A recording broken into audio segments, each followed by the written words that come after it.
The year is 1878.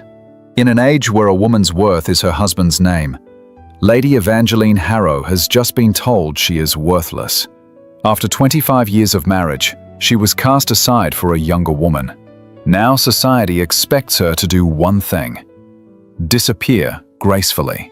But a powerful man is about to enter her silent world. Leontius Caelan, the Duke of Arlenmore. A man known for his ruthless reputation, and for a private, closely guarded pain that mirrors her own. This is the story of a woman fighting for a second chance. Before we begin, go ahead and like this video. If her journey doesn't earn it by the end, you are free to change your mind. Now, let the silence be broken. The silence was the first thing she noticed. It had a sound, a weight. It was the heavy, cloying sound of a life that had ended, but refused the decency of a burial. For a week, Evangeline Harrow had moved through this oppressive quiet, a ghost in the grand house that had been her entire world since she was 20 years old. 25 years. A quarter of a century spent building a life, only to discover its foundations were made of sand, washed away by a tide she never saw coming. She performed her morning rituals with the precision of a clockwork doll. Wake, dress, pin her auburn hair into its customary, elegant chignon. She did it all without a mirror. She couldn't bear to look at her own face, to see the faint lines around her eyes, and wonder if those were the cracks Charles had seen. The cracks that had made him seek something smoother, newer, unbroken. Downstairs, the staff moved around her with a hushed reverence usually reserved for the bereaved.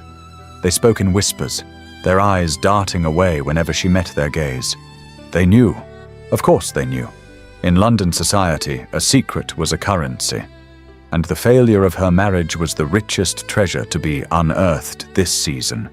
Mrs. Davies, the housekeeper who had been with her since the beginning, placed the morning tea on the table, her hand trembling ever so slightly. "Will Lord Harrow will you be requiring the study to be aired today, my lady?" she asked, her gaze fixed on a point just over Evangeline's shoulder. The title felt like a costume she was still being forced to wear. Lord Harrow, Charles, the man who just 7 days ago had stood in this very room and dismantled their life with a handful of quiet, devastating words. "No, Mrs. Davies," Evangeline said, her voice even, a marvel of control. "There will be no need. You may keep it closed." She picked up her teacup, the delicate porcelain cool against her fingertips. She remembered when Charles had bought this set for her, their 5th anniversary. He'd told her it was the color of her eyes. She looked down into the pale blue cup, a hollow ache echoing in her chest. Had any of it been real? Or had she spent 25 years listening to a beautifully told lie? The memory of that final conversation played in her mind on a relentless loop. It wasn't a thunderous, dramatic argument. It was worse. It was a surrender. She had found the letter tucked inside his travel ledger, a foolish mistake for such a meticulous man. The paper was cheap, the handwriting a youthful, looping scrawl, full of breathless adoration and plans for a future that did not include her. It spoke of secret meetings, of laughter, of a love that felt new and real. The name signed at the bottom, Annalise, was one she did not know, but she could picture her perfectly. Young, vibrant, everything Evangeline felt she was not. She hadn't screamed when she confronted him. The shock was too deep, a cold stone in her stomach. She had simply walked into the study, the letter held between 2 fingers as if it were something contaminated, and laid it on his desk. He had looked up from his papers, his expression shifting from mild annoyance to a weary, cornered resignation. He hadn't even tried to deny it. "Eva," he'd started, the name he hadn't used in years suddenly sounding like an apology. "Who is she?" The question came out as a whisper, devoid of the fire she felt she should have. Where was the rage, the righteous fury? There was only a vast, empty coldness. "It doesn't matter," he'd said, taking off his spectacles and rubbing the bridge of his nose. He looked tired, old even. She's just a symptom, not the cause. A symptom. Was that what she was now? A disease from which he required a cure? How long? She'd asked, her voice cracking for the first time. A few months. It just happened. It just happened. 3 words to erase 2.5 decades. He spoke of it as if it were a change in the weather, an unexpected shower on a summer's day, and not a cataclysm that had shattered her world. He didn't fight for their marriage. He didn't beg for forgiveness. He packed a bag, his movements efficient and final, and by nightfall, he was gone. He left behind 25 years of shared memories and a silence that screamed louder than any argument ever could. Now, sitting at the breakfast table, the silence was broken by the arrival of the morning post. The butler, Jennings, placed the silver tray beside her. Bills, invitations to events she would never attend, a letter from her aunt, and underneath them all, one envelope. It was thick, creamy, and official. It was not addressed in a familiar hand. The return address, embossed in stark black lettering in the corner, was that of a solicitor she did not know. Her breath hitched. This was it. The other shoe, finally dropping. Her hand trembled as she reached for it. The paper felt cold, hostile. For a moment she considered throwing it into the fire, watching the crisp edges blacken and curl into nothing. She could pretend it never arrived. She could continue to float in this strange, numb limbo forever. But she couldn't. The ghost in the house had to either learn to haunt it properly or leave. With a deep, steadying breath, she slit the envelope open with a butter knife. The sound was a violent tear in the morning's oppressive quiet. She unfolded the single sheet of paper. It wasn't a letter. It was a document. A series of cold black words marched across the page, devoid of any emotion. Formal notification of intent to file for the dissolution of the marriage between Lord Charles Harrow and Lady Evangeline Harrow, on the grounds of infidelity, with the confession of the party named herein, a preliminary proposal for a financial settlement to be discussed at your earliest convenience. Each word was a hammer blow, dismantling the last vestiges of the life she had known. Dissolution, infidelity, settlement, the language of business applied to the wreckage of her heart. This letter was not an ending. It was an eviction notice. She was being formally removed from her own life. She dropped the paper as if it had burned her. It fluttered to the floor, landing face up. The black words stared at her, clinical and cruel, and in that moment, the numbness shattered. It was replaced by a surge of something hot and sharp, something she hadn't felt in a week. Rage, a pure, clean, clarifying anger. He would not erase her with a quiet departure and a solicitor's letter. He would not turn her into a footnote in the story of his new life. She stood up, her chair scraping harshly against the polished floor. The sound was wonderfully, gloriously loud. Mrs. Davies startled from the doorway, her eyes wide with alarm. "My lady," Evangeline didn't answer. She walked, her steps sure and deliberate, out of the dining room and into the hall. She strode past the portraits of Harrow ancestors who seemed to watch her with cold, judging eyes. She walked straight to the small writing desk in the morning room, the one she used for her personal correspondence. She pulled out a single sheet of her own heavy, cream-colored stationery. She picked up a pen, dipped it in the inkwell, the scratching sound of the nib a declaration of war against the silence. Her hand was perfectly steady now. She wrote, her script clear and sharp. It was not a long letter, just a few simple lines. When she was finished, she folded it, slipped it into an envelope, and sealed it with dark blue wax, pressing her own personal signet, a simple E, into the warm surface with finality. She turned to Jennings, who had followed her at a discreet distance. She held the letter out to him. "See that this is sent by messenger immediately," she commanded, her voice ringing with an authority she thought she had lost. At once, my lady. He took the letter, his gaze respectfully avoiding the address. She watched him go. For the first time in a week, she breathed. It was a shallow, painful breath, but it was hers. The letter was on its way. An appeal not for aid, but for refuge. Soon she would be leaving this house of ghosts. The silence was still there, but it no longer owned her. She had finally made a sound of her own. The finality of it was in the closing of the trunk, the solid, echoing thud as the heavy lid fell shut. It wasn't just a trunk, it was a coffin for a life she was leaving behind. Inside were the essentials, the clothes, the books, the few pieces of jewelry that were hers and hers alone. Everything else, every gift from him, every object that held a memory of their 25 years together, was left behind to haunt the man who had turned their home into a house of ghosts. Packing had been a quiet, brutal war. She'd picked up a small silver music box he'd given her on their 10th anniversary. The memory surfaced instantly. Him, humming the tune off-key as he waltzed her around the drawing room.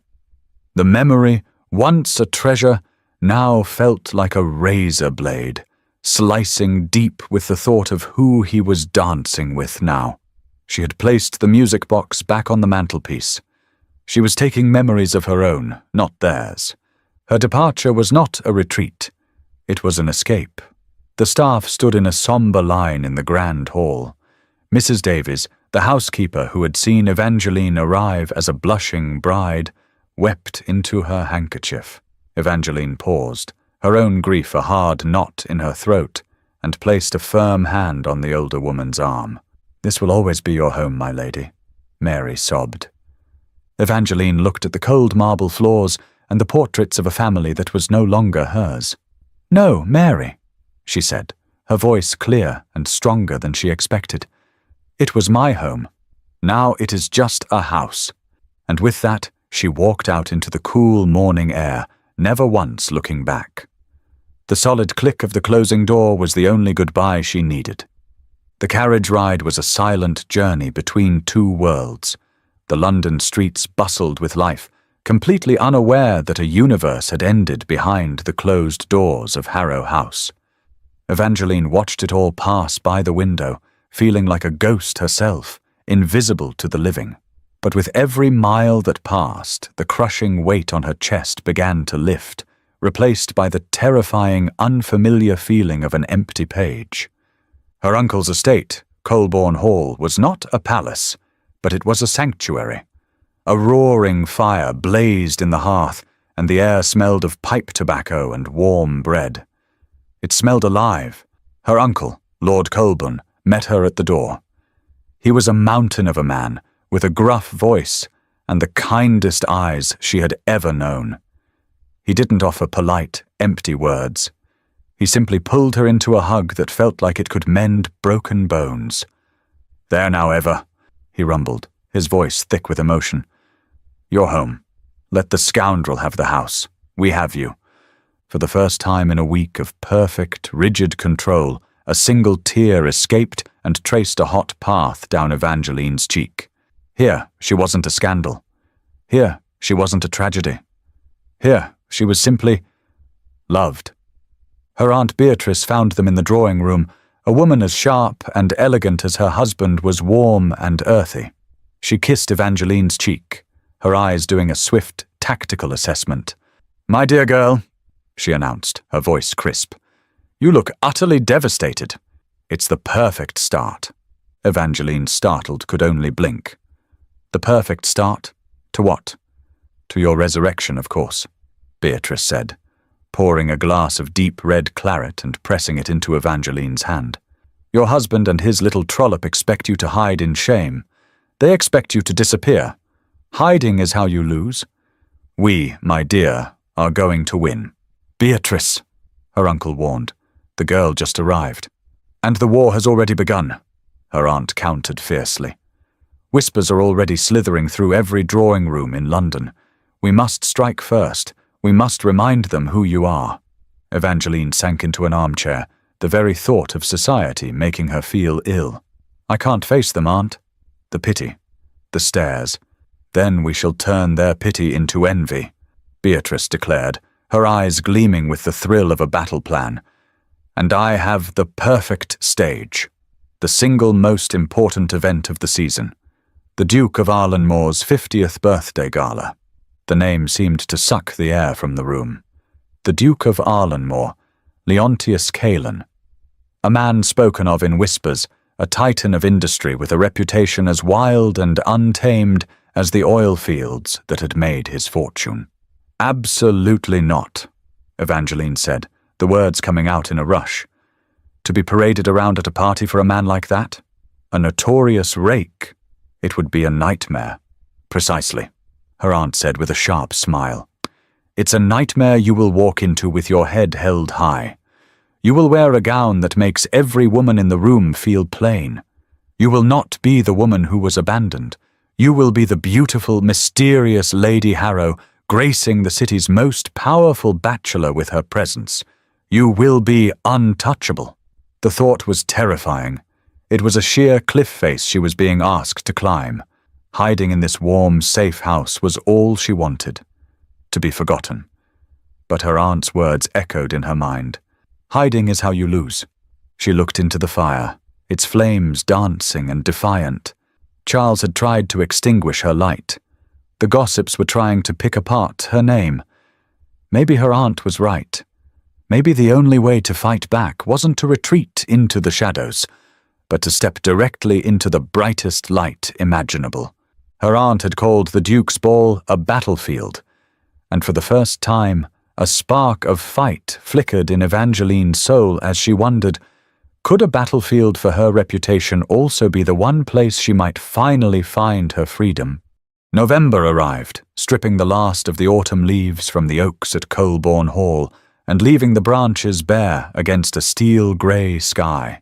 The days grew shorter, the nights longer, and Evangeline settled into a quiet, fragile rhythm. Her life, once a grand and complicated symphony, was now a simple, solitary melody. She spent her mornings reading in the library, her afternoons walking the frosted grounds, and her evenings in the quiet company of her uncle and his pipe smoke. The peace, however, was temporary. Her Aunt Beatrice was a masterful general, and her chosen battlefield, the Duke of Arlenmore's 50th birthday gala, loomed ever closer. The campaign began subtly. A renowned modiste would arrive with sketches of gowns. A jeweler would be summoned to clean Beatrice's collection, leaving a tray of sapphires and diamonds on the table for Evangeline to admire. With each fitting, with every discussion of hairstyles and dancing slippers, Evangeline felt a knot of dread tighten in her stomach. She felt like a doll being dressed for a performance she had never agreed to give, a soldier being polished and armed for a war she did not want to fight. One crisp afternoon, her uncle found her in the winter garden, staring at the skeletal remains of the frozen rose bushes. He stood beside her, his silence a comfortable blanket. "You don't have to go, you know," he said quietly, not looking at her. "This is your life, Ava. Not Beatrice's. Not the gossips. Yours." He was giving her a choice, an escape. She could say no. She could retreat back into the safety of these quiet walls and let the world forget her. The temptation was immense, a siren's song promising peace. But as she looked at her uncle's kind, weathered face, she heard her aunt's words echoing in her mind. "Hiding is how you lose." To stay here wouldn't be peace. It would be a surrender. It would be allowing Charles and his betrayal to define the rest of her days. It would be confirming to all of London that she was broken. The anger she had felt upon reading the solicitor's letter, so clean and sharp, resurfaced. "No," she said, her voice catching him by surprise. "Beatrice is right. I will go." It was not a happy decision, but it was a firm one. This wasn't about finding a new husband or enjoying a party. It was about showing the world and herself that she had not been erased. The night of the gala was bitterly cold.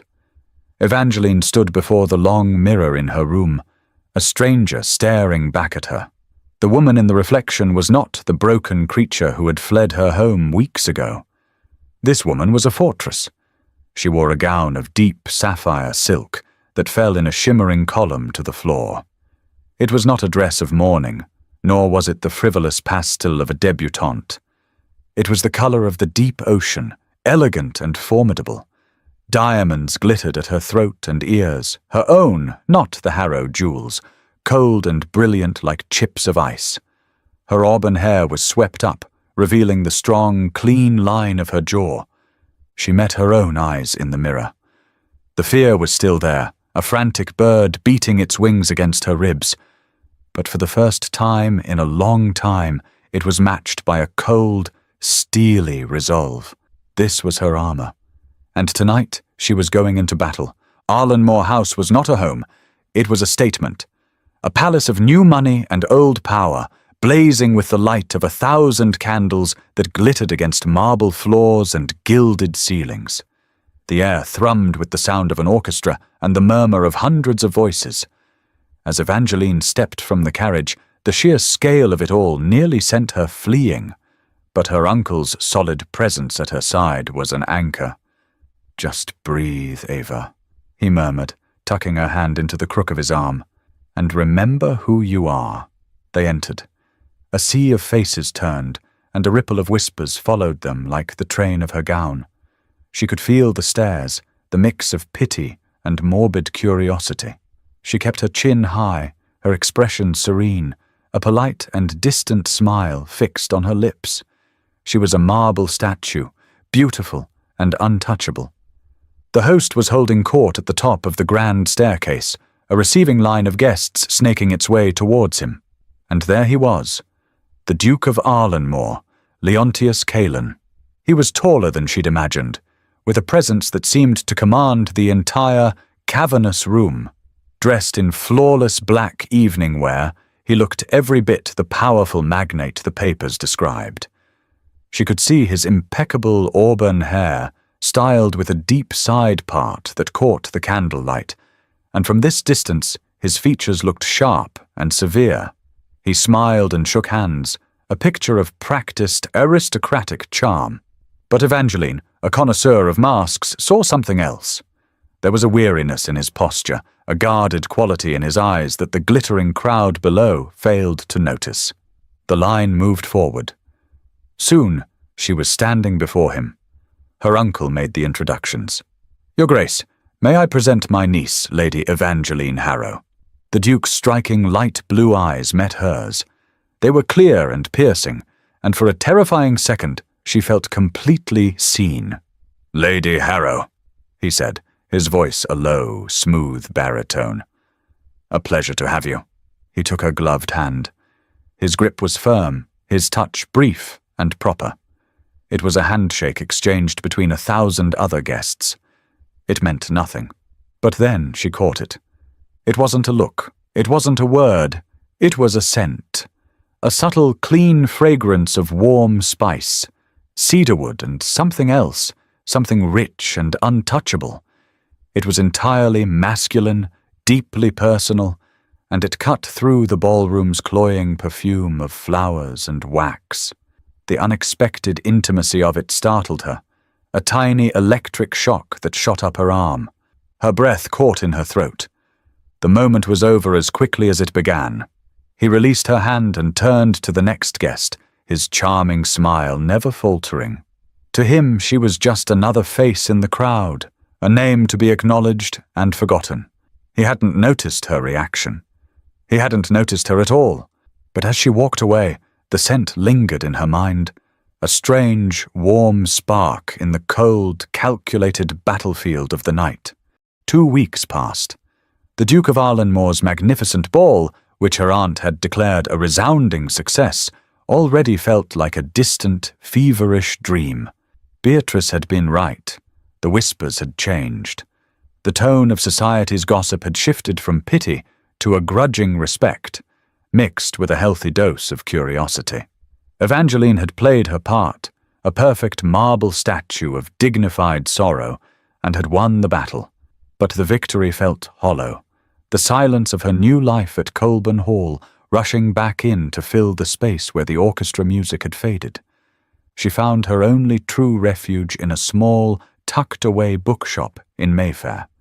It was a dusty, hallowed place, smelling of aging paper, leather, and wood polish. It was a library that sold its secrets, and here, surrounded by the quiet company of forgotten words, she felt blessedly anonymous. No one stared. No one whispered. Here she was not Lady Harrow, the tragic figure of the season. She was just a woman looking for a story that wasn't her own. She was in the poetry section, her fingers tracing the worn leather spine of a Tennyson collection. It was a book about loss and the relentless march of time, and she found a strange, grim comfort in its pages. She was so lost in a verse that she barely registered the jingle of the bell above the shop door. But then a scent reached her. It was unmistakable. Warm spice, sandalwood, and that sharp, clean note of cedarwood. Her head snapped up. Her heart gave a sudden, unwelcome lurch.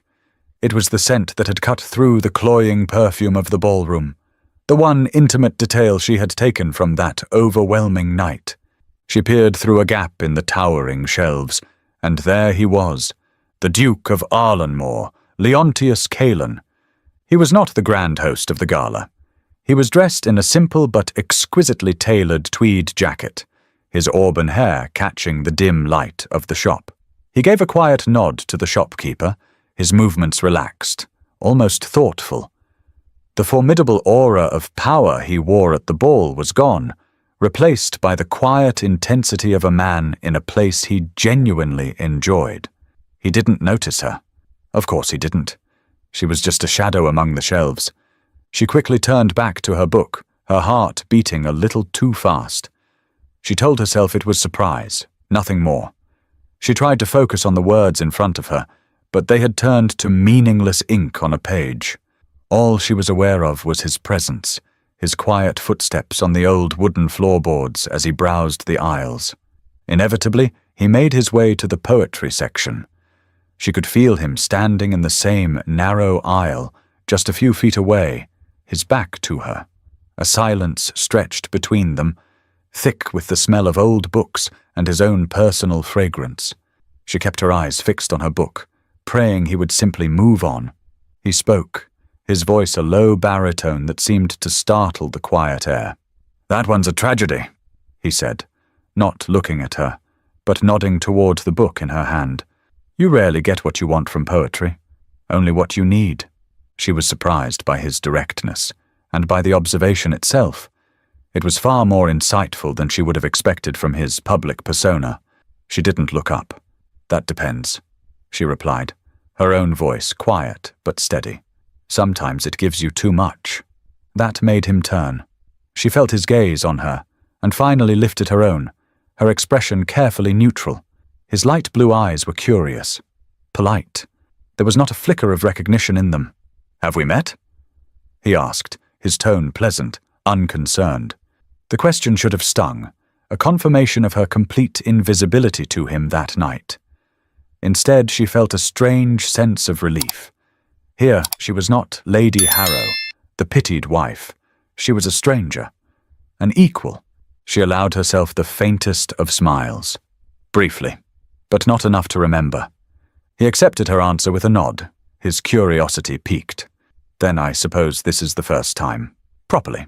He offered a slight, respectful bow of his head. "Lady Evangeline Harrow," she said, her voice even. "Leontius Caelan," he replied, as if she didn't already know. The formal introduction, here among the dusty shelves, felt both absurd and strangely intimate. Just then, the elderly shopkeeper shuffled towards them, a flat, brown paper-wrapped package in his hands. "Your order has arrived, Your Grace." "Thank you, Mr. Albright," the Duke said, taking the package. He glanced once more at Evangeline, a new, more thoughtful expression in his eyes now. It was the look of a man who had just noticed a rare edition he hadn't seen before. And then, with another polite nod, he was gone. The bell above the door jingled his departure. His scent remained for a moment longer, suspended in the air, before fading into the familiar smell of paper and dust. Evangeline stood perfectly still, the heavy book of poetry forgotten in her hands. He hadn't remembered her. Not from the ball, not from the formal handshake. But he had seen her today. He had spoken to her, not as a host to a guest, but as a man to a woman. A small, insignificant encounter. But as she replayed his words, his quiet intensity, his thoughtful eyes, she knew something had shifted. A single thread, spun from the scent of a memory, now connected them, and for the first time in a very long time, she felt a flicker of something that was not grief, nor anger, nor fear. It was curiosity. Leontius Caelan, the Duke of Arlenmore, was not a man given to whimsy. His empire of oil and shipping had been built on cold logic, ruthless strategy, and an unshakable control over his own impulses. Yet for 3 days, the memory of a woman in a dusty bookshop had occupied his thoughts with a persistence that defied all logic. Lady Evangeline Harrow. He had replayed their brief conversation a dozen times. It wasn't what she had said, but how she had said it. There was a quiet, intelligent stillness about her, a complete lack of the flirtatious artifice he was so accustomed to in women. When he had asked if they had met, her calm reply, briefly, but not enough to remember, had been a masterclass in dignity. She wasn't seeking his attention, and that, he discovered, made her all the more captivating. He knew he wanted to see her again, but a man of his station could not simply call on a recently separated lady without causing a scandal. He needed a reason. An excuse so perfect, so unassailable that society could not whisper a single word against it. He found his excuse in a small whirlwind of laughter and boundless energy. His 6-year-old niece, Alara. "Uncle Leo," she had demanded that morning, tugging on his sleeve. "You promised you would take me to see Lord Colborne's ponies." A slow, strategic smile had touched the Duke's lips. "So I did," he'd replied, his mind already formulating the perfect plan. "So I did." Evangeline was in the small, sunlit conservatory at the back of Colborne Hall, sketching the delicate, frost-touched ferns in her journal. It had become her sanctuary, a quiet place of warmth and life. She was just beginning to feel the tight knot of anxiety in her chest finally loosen when a maid appeared at the door. "My lady," the maid said, dipping a curtsy. "Lord Colborne has a visitor. The Duke of Arlenmore is here." Evangeline's pencil stilled. The Duke! Here. A flutter of nervous energy, sharp and unwelcome, went through her. She told herself his visit had everything to do with her uncle and nothing to do with her. She was a footnote in his life, a brief encounter. Still, she could not stop her hand from subconsciously smoothing her hair. She could hear their voices from her uncle's study, her uncle's booming laugh and the Duke's low, measured baritone. She tried to focus on her sketching, but the drawing was ruined, her lines suddenly unsteady. A few minutes later, a small figure appeared in the conservatory doorway. A little girl with a cascade of dark auburn curls and the same striking light blue eyes as the Duke. She was holding a doll and looking at Evangeline with an expression of intense, childish curiosity. "Are you the sad lady who lives here now?" the girl asked, her voice clear as a bell. Evangeline was so taken aback she almost laughed. "Well," she said, setting her sketchbook aside, "I live here now. I do hope I'm not always the sad lady." The little girl seemed to consider this. "My name is Alara. Uncle Leo says I ask too many questions. I think asking questions is the best way to find answers," Evangeline replied with a soft smile. "What is your doll's name?" And just like that, the floodgates opened. Alara chattered about her doll, her pony, her favorite stories, and the fact that her uncle, despite being a duke, couldn't draw a horse properly to save his life. Evangeline found herself listening, completely captivated. There was a warmth spreading through her chest, a simple, uncomplicated joy she hadn't felt in years. When Lord Colborne and the Duke emerged from the study, they found them sitting together on a wicker settee, Alara on Evangeline's lap, being read to, entirely at ease. Leontius stopped in the doorway. He watched the scene, his usually guarded expression softening into something unreadable. He saw a side of Evangeline he hadn't imagined. The poised, wounded woman from the bookshop was gone. In her place was this person of incredible warmth and patience, her face animated with a gentle smile as she spoke to the child. Alara, who was often shy with strangers, was looking at Evangeline with pure adoration. He had come here on a calculated whim, a strategic maneuver to see her again. But seeing her like this, so natural, so kind, it felt less like a strategy and more like a revelation. He finally stepped forward, his presence immediately shifting the atmosphere in the room. "Alara," he said, his voice gentle but firm. "I hope you haven't been tiring, Lady Harrow." "Not at all," Evangeline said, looking up at him. Her smile faltered slightly under his intense gaze.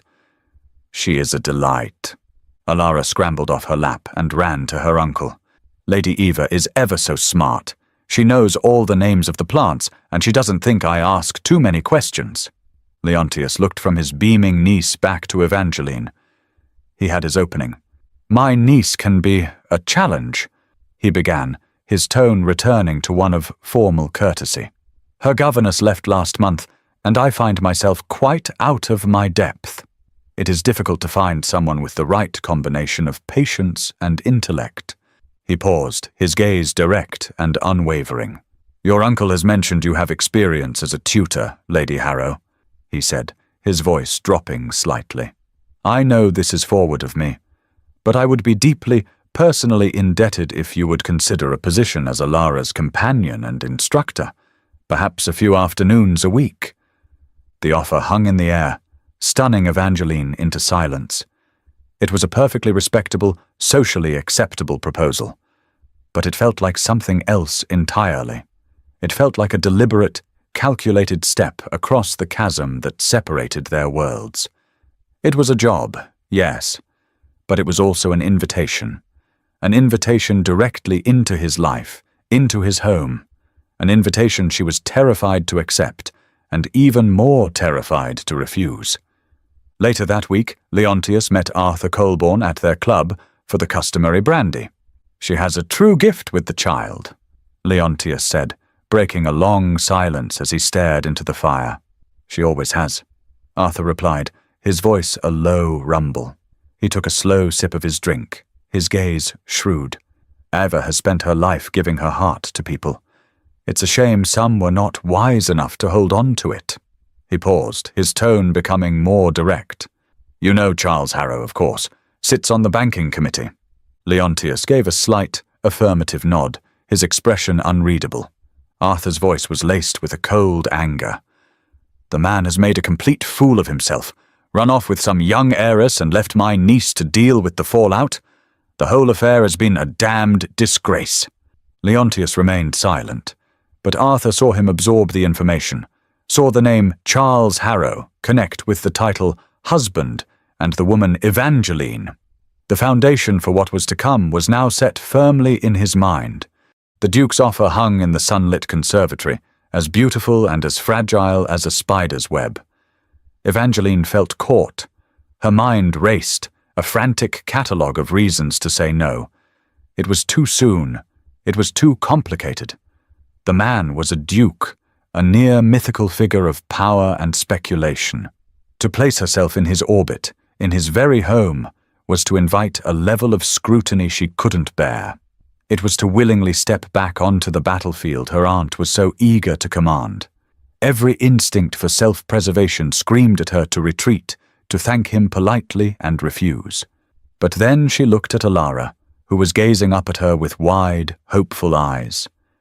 And she looked at the Duke, whose expression was not one of command, but of quiet, genuine request. He wasn't offering a position out of pity. He was offering it because he saw something he needed, or rather something his niece needed. She saw her Aunt Beatrice from the corner of her eye, her expression alight with triumphant strategy. She saw her uncle, his brow furrowed with concern, his gaze focused only on her, waiting for her true answer. Her throat was dry. A simple yes or no felt impossible. She needed time. She needed to breathe. "Your Grace," she said, her voice a marvel of composure she did not feel. "The offer is exceedingly generous. May I have a day to consider it?" Aunt Beatrice's triumphant expression faltered for a second, but the Duke simply nodded, his respect for her request evident. "Of course, Lady Harrow. The position will be waiting for your answer." He gave a slight bow, collected his niece, and with a final unreadable glance, he was gone. The moment the front door closed, Beatrice descended upon her. "Consider it?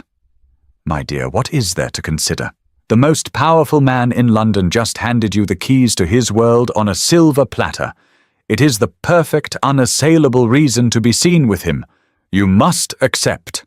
"And what if I don't want to be seen with him?" Evangeline countered, her voice sharper than she intended. "What if I just want to be left alone?" "That's the fear talking, Ava," her uncle said, stepping forward. He placed a large, warm hand on her shoulder, his presence a calming anchor in the storm of her aunt's ambitions. He turned to his wife. "Beatrice, leave us. This is Evangeline's decision." When his wife had swept from the room, Arthur led Evangeline to a chair. He knelt before her, his gaze level and kind. "Forget the Duke for a moment," he said quietly. "Forget the gossip and the social strategy. Tell me this. The thought of spending your afternoons with that little girl, does it feel like a chore? A trap?" Evangeline thought of Alara's bright, curious eyes, her endless stream of questions, her easy, bubbling laughter. A faint, genuine smile touched her lips for the first time that day. "No," she admitted in a near whisper. "It feels like a window opening." "Then perhaps," her uncle said, patting her hand, "it's time you allowed yourself to feel a bit of sunlight." Later that afternoon, she walked alone in the gardens, the winter air crisp and clean. Her uncle's words echoed in her mind. For weeks she had been defined by what had been taken from her. Her home, her husband, her pride, her future.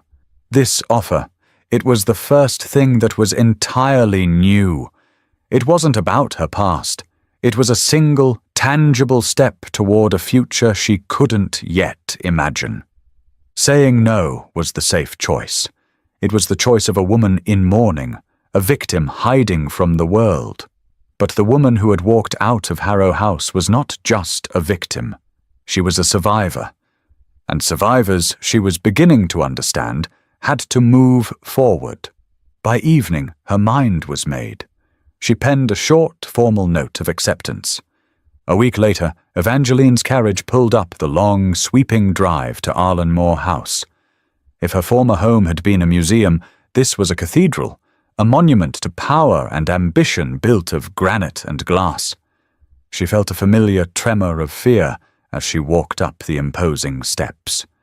She was shown to the morning room, a surprisingly bright and comfortable space overlooking the vast gardens. Alara was already there, her face pressed against the window, and she ran to Evangeline the moment she entered. The first lesson was not a lesson at all. It was a conversation. They talked of books and faraway places, of the secret lives of the squirrels in the garden. Evangeline found herself laughing, her guard slowly melting away in the face of the child's innocent charm. She was so engrossed she didn't hear the door open. It was only when Alara gasped, "Uncle Leo!" that she looked up. The Duke stood there, holding a leather-bound folio. He had clearly not intended to interrupt. A flicker of surprise crossed his face before he composed it into a polite smile. "Forgive me," he said. "I was looking for a map. I see the first lesson is underway. We are discussing whether dragons prefer to live in cold mountains or hot volcanoes," Alara informed him seriously. "A crucial debate," Leontius said, his eyes twinkling. He looked at Evangeline. "I trust she is behaving." "She is a delight, Your Grace," Evangeline replied, rising to her feet. He was only in the room for a minute, but his presence changed the very air, charging it with a quiet intensity. He retrieved his folio, thanked her, and turned to leave. But at the door he paused. "Alara mentioned to me that you have an appreciation for the poet, Keats," he said, his tone casual, yet his gaze was anything but. "I happen to have a first edition in the library. If you would care to see it after your lesson is concluded, I would be happy to show you." It wasn't a command. It wasn't an order from an employer. It was an invitation. A quiet, deliberate offering that had nothing to do with his niece and everything to do with her. She was in his house, and he was inviting her deeper inside. Leontius's invitation, spoken so casually, landed with the weight of a royal decree. It was a simple offer, yet Evangeline understood it was a test. Her mind, conditioned by years of navigating the treacherous currents of London society, saw the two paths laid before her. To refuse would be safe, a clear signal that their relationship was to remain strictly that of an employer and his charge. It would be a retreat back behind her carefully constructed walls. To accept, however, was to step into uncharted territory. It was an acknowledgement of something personal, a flicker of connection that had nothing to do with her duties to his niece. It was a risk. The whispers of his reputation as a rake, a collector of beautiful things, echoed in her mind. Was she to be the next acquisition? An interesting volume to be perused and then placed back on the shelf? She met his gaze. His light blue eyes were steady, revealing nothing but a polite, waiting curiosity. But she saw, or perhaps she only imagined, a flicker of something deeper. Not the hunger of a predator, but the quiet hope of a man who rarely asked for anything. Her uncle's words came back to her, a window opening. You could not feel the sunlight if you refused to step into its warmth. "That is a very kind offer, Your Grace," she said, her voice even, betraying none of the turmoil within. "I would be delighted to see it." A barely perceptible relaxing of the muscles around his eyes was his only reaction. "Excellent," he said simply. When the lesson was over, a kindly housekeeper arrived to take Alara for her afternoon snack. The moment the child's bright energy left the room, the atmosphere shifted. The comfortable space of the morning room suddenly felt charged, the silence between them filled with a new and unspoken significance. "The library is this way," Leontius said, gesturing for her to precede him. She followed him down a long, quiet hall. He led her not to a small, respectable study, but to a vast two-story library that took her breath away. Dark wood shelves soared from the floor to a vaulted ceiling, crammed with thousands of leather-bound volumes. A rolling ladder leaned against one wall, and two deep leather armchairs sat before a magnificent, unlit fireplace. The room smelled of old paper, of leather and of him, that same clean, warm scent of cedarwood and spice. This was not a room for show. This was the heart of the house. It was the heart of the man. He moved with a familiar ease to a glass-fronted case, unlocking it with a small, ornate key. He gently retrieved a slim volume, handling it with a reverence that surprised her. "Here it is," he said, his voice softer here, in his sanctuary. He placed the book in her hands.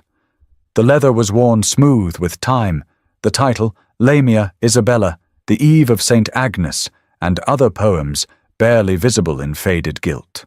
She opened it carefully, the pages thin and fragile beneath her fingertips. To a mind that had found its only true solace in literature, this was like being allowed to touch something sacred. "It's magnificent," she breathed, forgetting for a moment to be guarded. "I've always felt Keats understood the dual nature of things better than any other," he said, standing beside her, his gaze on the book. "That beauty is always intertwined with pain. That joy is more poignant because we know it cannot last." Evangeline looked down at a verse from Ode on a Grecian urn, her finger hovering over the line, "Forever wilt thou love, and she be fair." Or perhaps, she countered softly. He understood that some things can be perfectly preserved, but only if they are never allowed to truly live. A love that is frozen in art can never fade, but it can also never breathe, never change. She looked up at him. "It's beautiful, but it's a cage." Leontius went very still. He looked from the ancient words on the page to her face, and a look of profound, startling understanding passed over his features. He was no longer a duke showing off a prized possession. He was a man being truly seen. "A beautiful cage," he repeated, his voice a low murmur. "I have spent a lifetime building them, I think." The confession was so quiet, so raw, she almost wasn't sure she had heard it.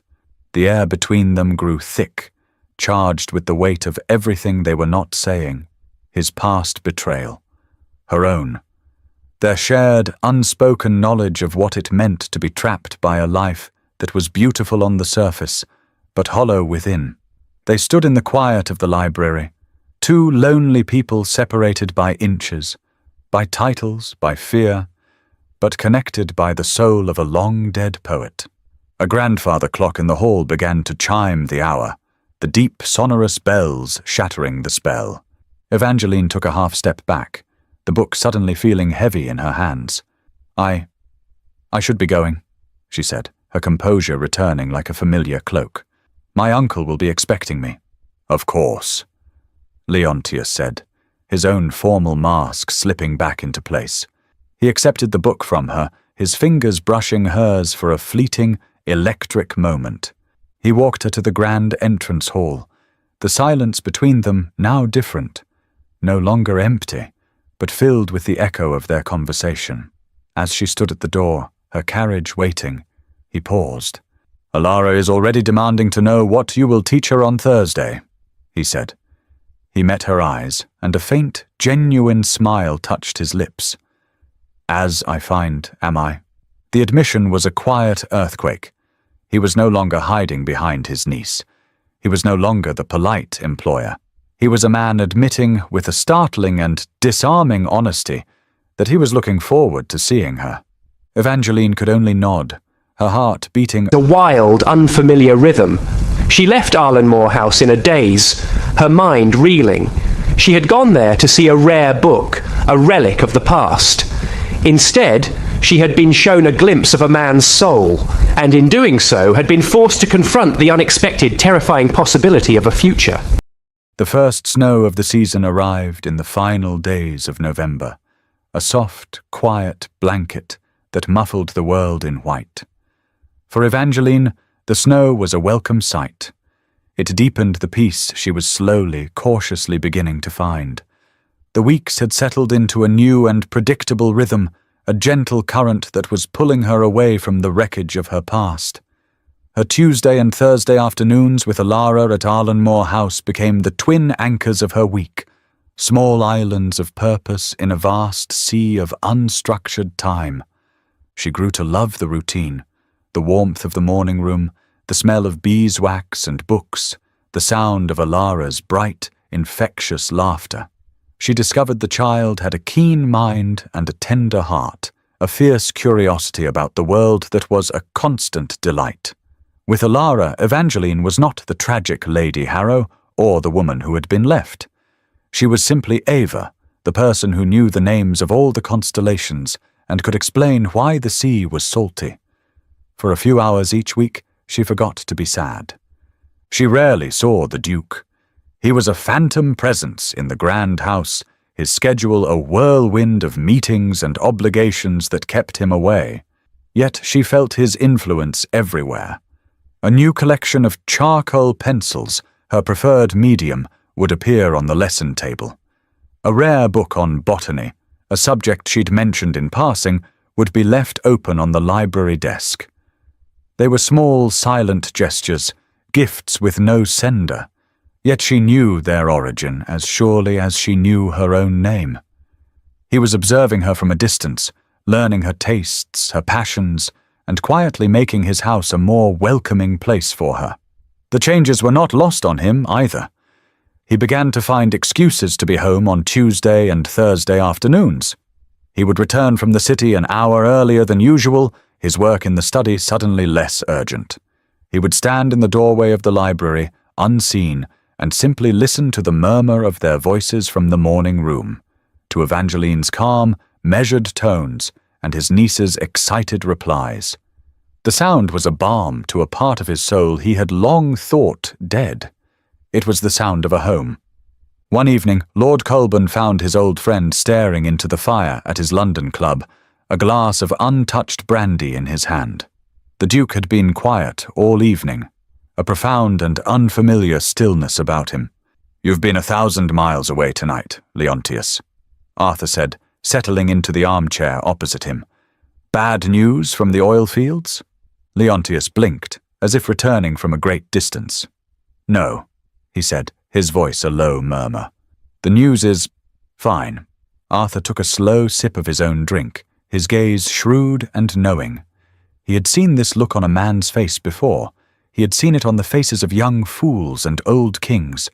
It was the look of a man whose entire world had been irrevocably tilted on its axis by a woman.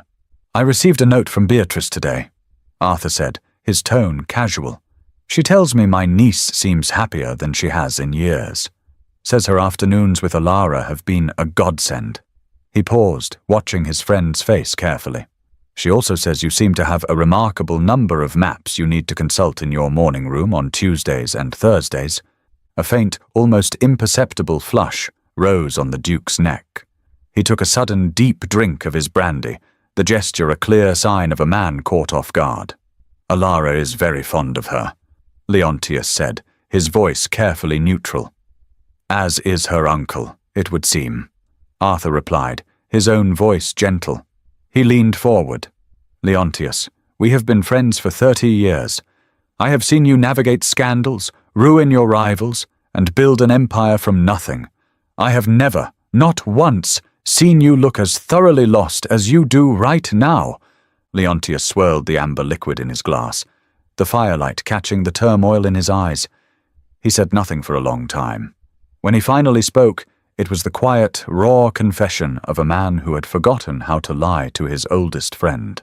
"I find myself," he began, his voice barely a whisper, "arranging my entire schedule around the 2 hours a week she is in my house. I find myself listening for the sound of her carriage wheels on the gravel. I am, Arthur." He looked up, his expression one of profound, helpless bewilderment. "Inconvenienced by my own heart." Arthur leaned back, a slow, understanding smile spreading across his face. The great, untouchable Duke of Arlenmore, inconvenienced by his own heart. The battle, he thought, was as good as won. The next Thursday, as the lesson was ending, Leontius appeared in the doorway. He was not carrying a folio or a map. In his hands was a small, ornate cage containing a canary, its bright yellow feathers a splash of vibrant sun against the grey winter afternoon. Alara gasped with delight, rushing towards him. "I thought the morning room could use a bit of music," Leontius said, his eyes, as always, finding Evangeline's over the child's head. "To keep you company on the days the house is too quiet."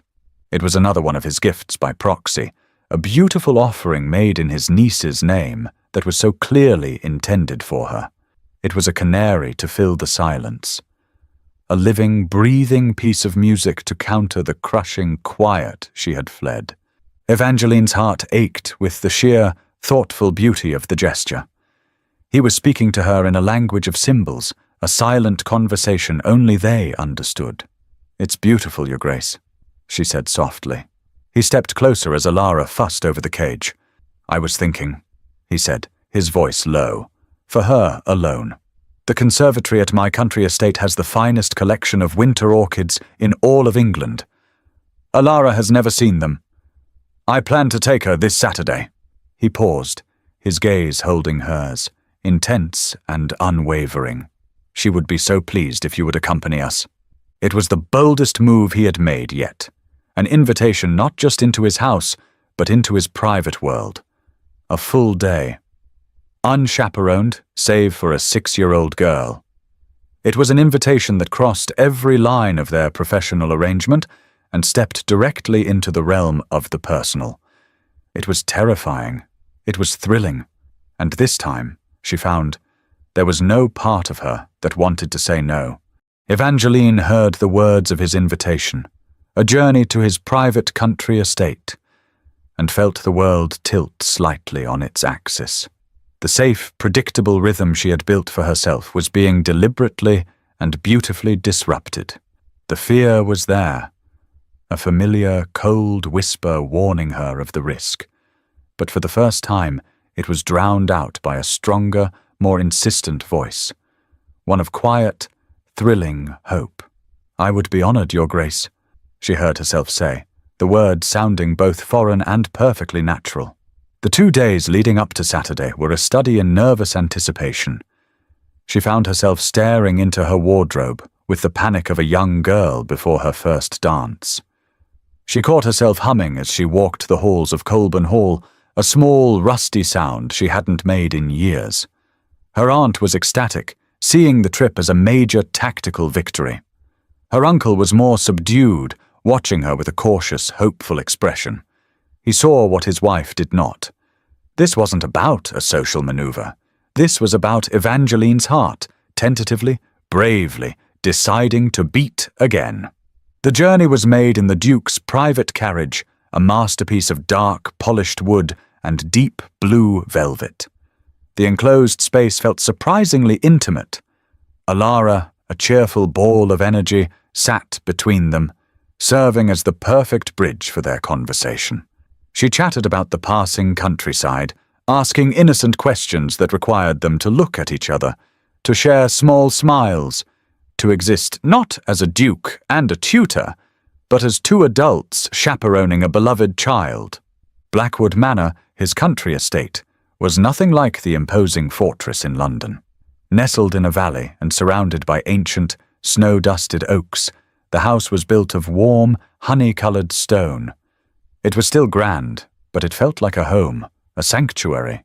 It was his refuge, and he had just invited her into it. The conservatory was at the back of the house, a magnificent structure of glass and iron that held a world of impossible life. As they stepped inside, warm, humid air, fragrant with damp earth and exotic blossoms, enveloped them. Outside, the world was a stark portrait in white and grey. Inside, it was a riot of colour. Vibrant, impossible orchids in shades of deep purple, fiery orange, and pristine white bloomed in defiance of the dead of winter. "Oh my," Evangeline whispered, her voice filled with genuine awe. "I find it's good to be reminded that life can flourish in the most unlikely of seasons," Leontius said, his voice quiet beside her. Alara squealed with delight and ran ahead to gently touch the petals of a large, speckled orchid. For a few moments they were alone, surrounded by the silent, vibrant beauty. "Why orchids?" Evangeline asked, tracing the delicate shape of a white blossom with her eyes. He was silent for a moment, and his answer, when it came, was raw with an honesty that startled her. "After a great loss in my life many years ago," he began, his gaze distant, "I found I needed a project, something that required patience, something that was fragile but resilient, something I could nurture." He finally looked at her, his eyes holding a universe of unspoken pain. "Something I could protect from the cold." Her heart ached for him, for the lonely man who had built this secret, living world to mend his own shattered one. They stood in the warm, humid air, the subtext of his words wrapping around them. He wasn't just talking about flowers, he was talking about his life, his heart, and the fragile hope he was only now daring to nurture again. He took a step closer, his presence seeming to fill the entire conservatory. "Evangeline," he said, her name a soft, urgent sound on his lips. He had never been this close, his scent of cedarwood and spice enveloping her. He looked at her, and the carefully constructed walls of the Duke, the Tycoon, the Rake, all came crumbling down, leaving only the man. "I did not bring you here to talk about flowers," he said, his voice thick with the weight of a long-held confession. "For weeks I have tried to be logical. I have tried to be patient. I have failed at both." He took a breath, a shuddering intake of air that spoke of a monumental risk. "I am in love with you." The words, so direct, so simple, so utterly terrifying, struck her silent. The entire vibrant world of the conservatory seemed to spin and then fall away, leaving only the two of them, suspended in the space between one heartbeat and the next.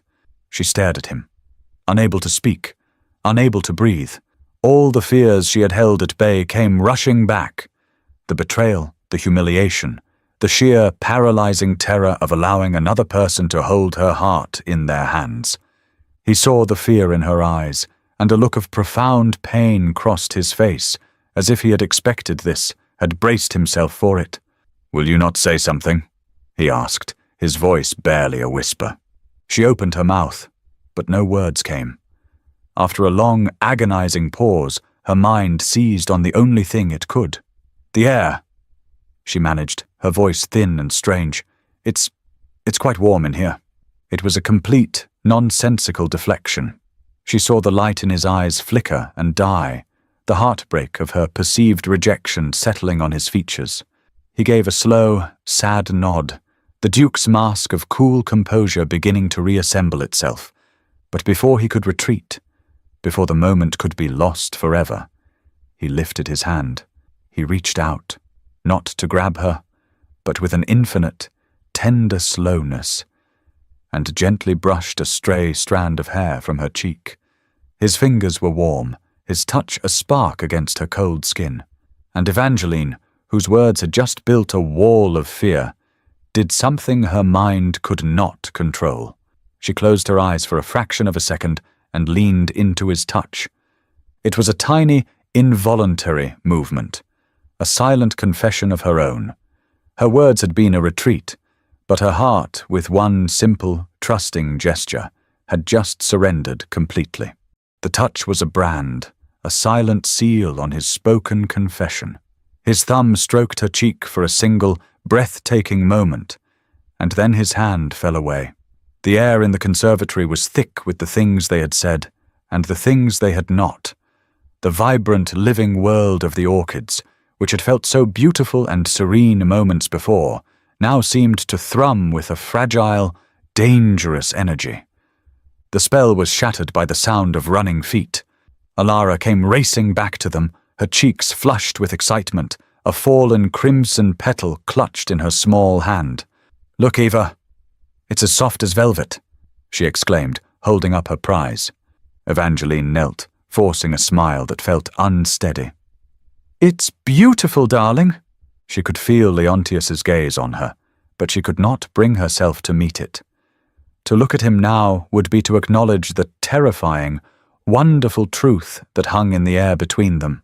The rest of the visit passed in a blur of polite, stilted conversation. They were once again the Duke, the tutor, and the child. But it was a role that no longer fit. Every word was a performance, every glance a question. The easy comfort they had begun to build was gone, replaced by a raw and profound new awareness of each other. The journey home in the carriage was a masterpiece of quiet tension. Alara, exhausted from the day's excitement, fell asleep within the first half hour, her head resting in Evangeline's lap. Her soft, even breaths were the only sound, a stark contrast to the silent, thundering conversation happening between the two adults sitting opposite one another. This silence was different from the one that had haunted her old life. That had been a silence of emptiness, of absence. This was a silence of presence, electric and filled with the echo of 3 words. "I am in love with you." Evangeline kept her gaze fixed on the sleeping child, her hand stroking Alara's soft hair. She could feel his eyes on her, and she wondered what he was thinking. Did he regret his impulsiveness? Did he expect an answer she did not have? Finally he spoke, his voice low and careful, as if not to startle a frightened animal. "Evangeline," he began. She flinched, his use of her name now feeling impossibly intimate. "I did not mean to frighten you." She took a slow breath before finally lifting her eyes to meet his. "You didn't frighten me," she said, her voice a near whisper. "You surprised me." He watched her, his expression revealing a vulnerability she had never seen in him. It gave her the courage to say what she was truly feeling. "For 25 years, she said, her gaze dropping back to the child in her lap. I believed I was loved. I built my entire life on that belief. When it was revealed to be a lie, it did not just break my heart, it broke my ability to believe. She looked at him again, her own eyes filled with a sad, honest truth. I don't know how to trust, Your Grace. I'm not sure I remember how. He didn't offer grand promises. He didn't try to dismiss her pain. He simply listened, his entire being focused on her. The empathy in his gaze was a physical thing, a warmth that reached across the carriage. When she was finished, he leaned forward slightly, his hands clasped between his knees. "Then let me earn it," he said, his voice quiet but absolute. "I am not your husband. I am not the boy you married. I am a man who has made his own mistakes and carries his own scars." He held her gaze, sealing his promise. "I will wait." They arrived at Colburn Hall as dusk was settling, painting the snow-covered grounds in hues of lavender and grey. The journey was over. As he helped her from the carriage, his hand enclosed hers, warm and strong over her glove. He didn't let go immediately. He stood for a moment, simply holding her hand, his thumb stroking the soft leather over her knuckles. It was a gesture of possession, of promise, so subtle that no passing observer would notice, yet so powerful it made her knees feel weak.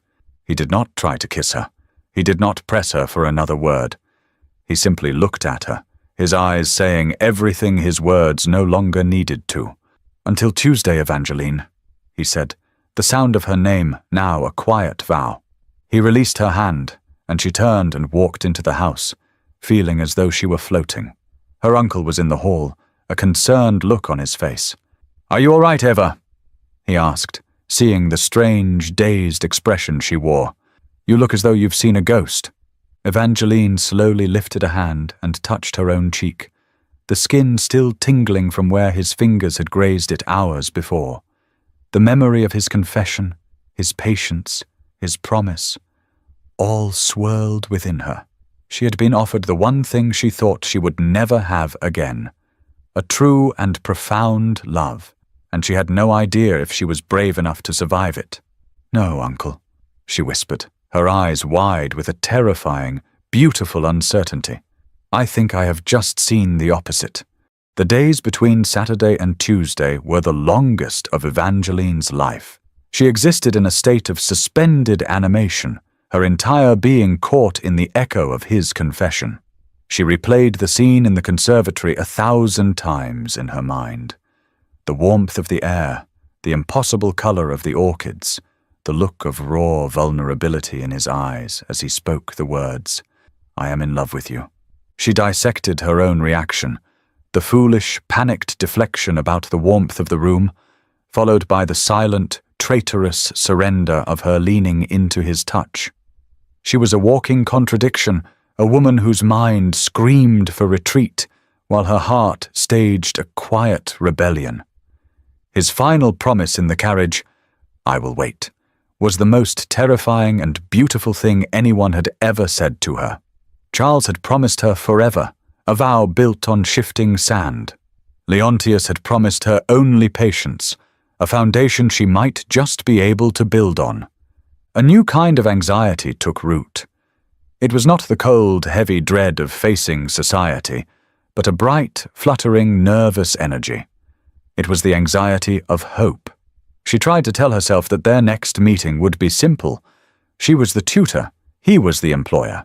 She would be professional, she would be composed. She knew, deep in her soul, that she was lying to herself. Nothing would ever be simple between them again. When her carriage arrived at Arlenmore House on Tuesday, the grand estate no longer felt like an intimidating fortress. It felt like his home.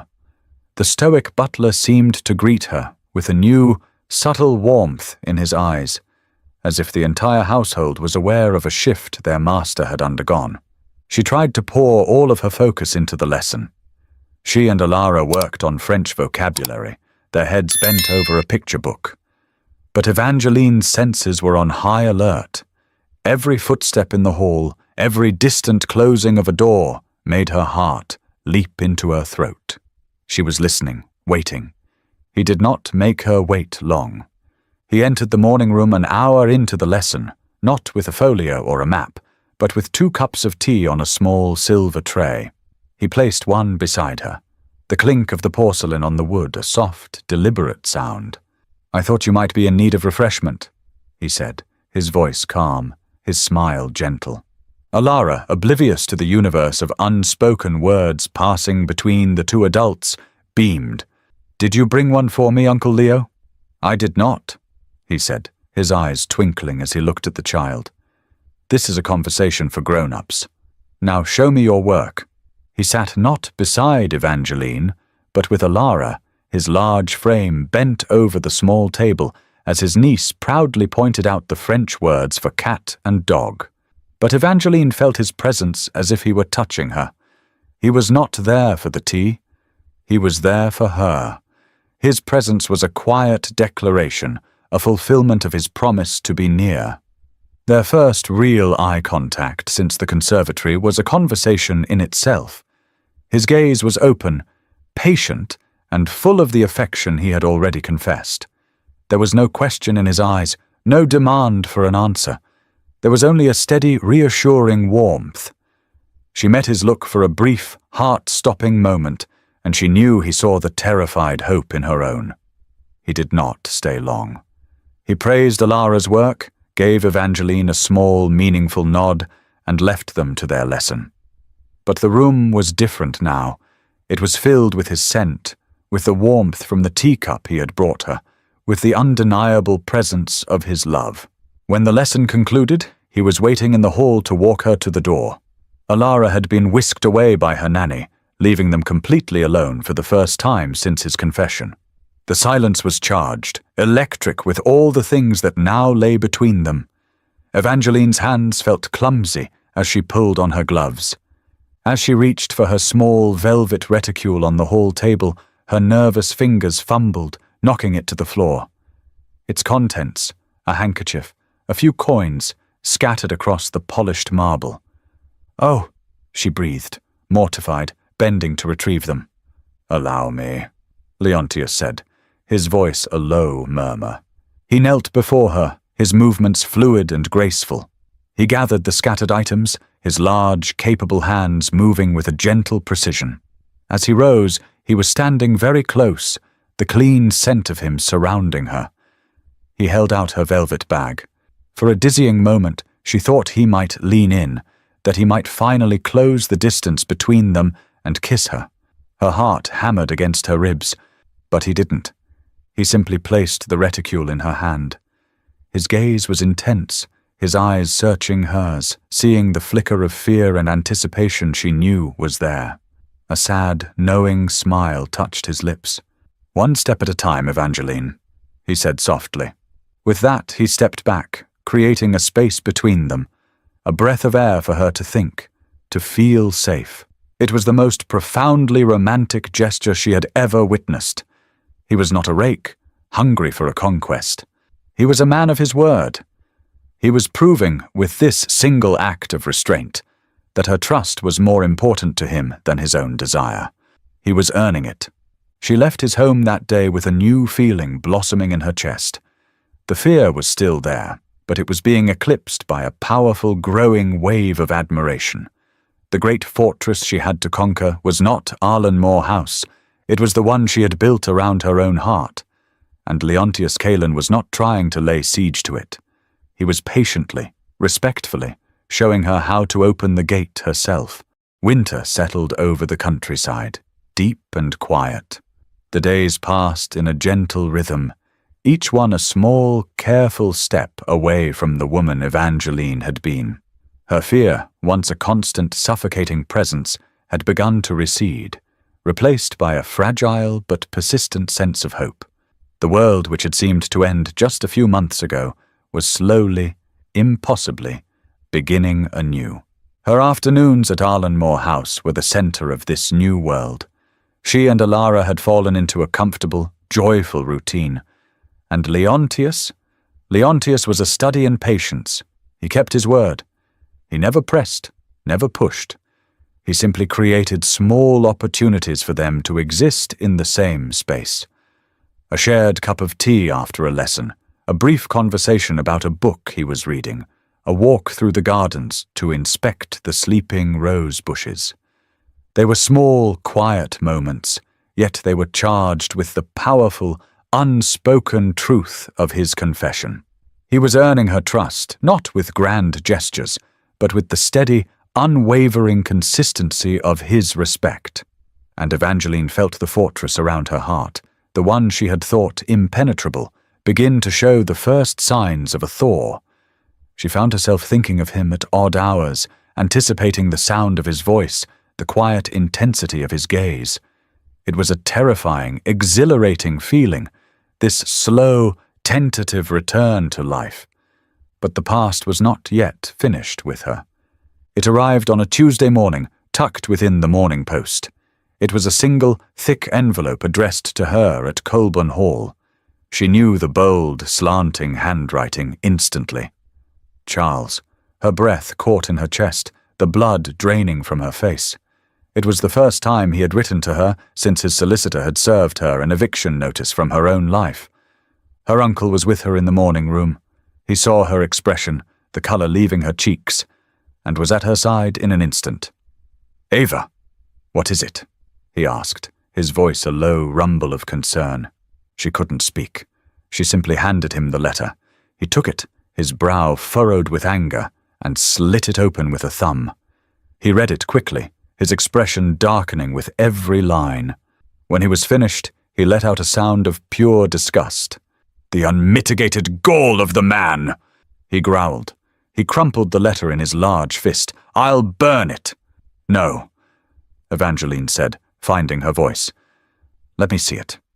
He hesitated, then reluctantly smoothed the page and handed it to her.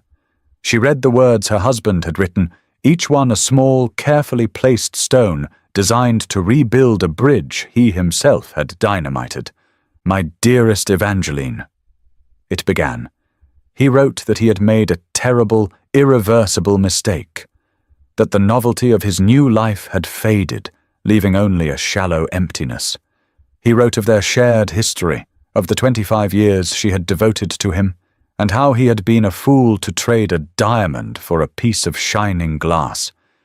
He did not apologize for the betrayal, only for his own unhappiness. He was asking to see her, just once, for tea, to talk, to explain. The letter did not fill her with a longing to return. It filled her with a cold, weary anger. But it also stirred something else, a sense of incompletion. Charles had never explained. He had never truly faced her. He had simply left, a ghost who had walked out the door, leaving her to deal with the haunting. "Burn it," Aunt Beatrice commanded, sweeping into the room and having gleaned the situation with a single, sharp glance. "The man is a footnote. You are the main text now, my dear. Do not allow him to add a pathetic, self-serving epilogue." "What do you want to do, Ava?" her uncle asked, his quiet question cutting through Beatrice's tirade. Evangeline looked down at the letter. Beatrice was right. The man was a footnote. But he was a footnote that was preventing her from turning the page. When he had left, a small, insidious part of her had believed she was the failure, that she hadn't been enough. She needed to see him, to hear his weak excuses, not to forgive him, but to finally, completely, absolve herself. "I'll meet him," she said, her voice firm. "I need to hear it from his own mouth. I need to close the door myself, not just stand in the hallway where he left me." Leontius was in a remarkably good mood. He stood in his London office, looking out over a city draped in a thin veil of snow. He was dictating a letter to his secretary, but his mind was elsewhere. It was on a quiet morning room, on the scent of books and tea, on the sound of his niece's laughter mixing with a woman's calm, intelligent voice. He was making progress. He could see it in the way Evangeline looked at him now, the fear in her eyes slowly being replaced by a cautious curiosity. His patience was bearing fruit. His quiet gestures were being received. He felt a surge of hope so powerful it was almost painful. He was a man who moved markets and commanded industries, yet his entire happiness now hinged on the slow, careful thawing of a single, wounded heart.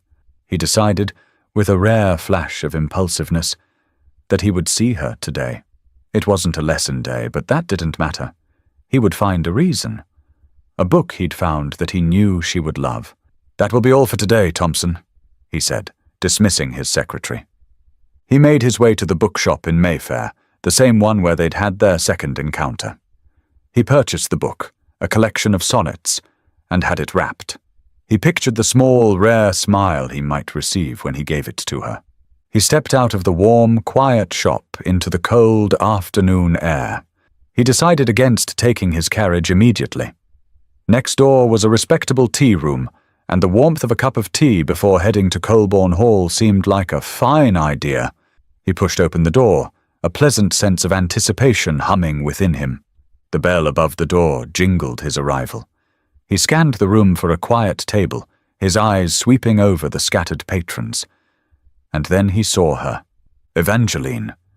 She was seated at a small table by the window. A small, involuntary smile touched his lips. It was fate. But then his smile froze.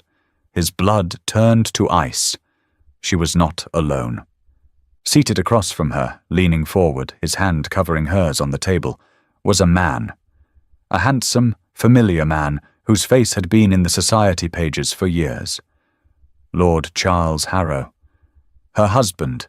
Leontius stood there in the doorway, the wrapped book of poetry suddenly feeling like a block of ice in his hand. He saw the intimate setting.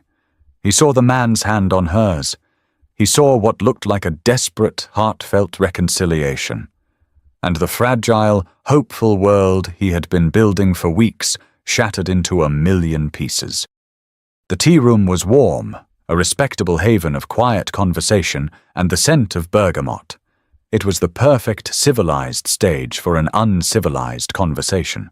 Across the small table, Charles, her husband of 25 years, the man who was, for all intents and purposes, a stranger to her now, was pleading his case. He spoke of loneliness, of mistake, of the hollow reality of his new life. He painted a picture of a man who had been temporarily bewitched, a fool who had traded a life of substance for a moment of fleeting novelty. Evangeline listened, her hands wrapped around her teacup for warmth, her expression carefully neutral. She had come for closure, and she was getting it, though not in the way she had expected. She had thought she would feel a storm of rage or sorrow. Instead, she felt a profound and weary pity. He wasn't a monster. He was just a weak man, lamenting the consequences of his own selfish choices. "I was wrong, Eva. Utterly and completely wrong," he said, his voice low and earnest. He leaned forward, his eyes searching hers for a flicker of the woman he had known. "The girl, Annalise, she is a child. She does not understand our world, our history." He reached across the table, his hand covering hers. "Just think of what we had. 25 years. That has to mean something." His touch was strangely alien, the gesture of a man playing a role he had long since forgotten. She was just about to pull her hand away, to tell him that their shared history was a book he had set on fire himself, when the bell above the shop door jingled. She felt a shift in the air before she saw anything, a subtle change in the light.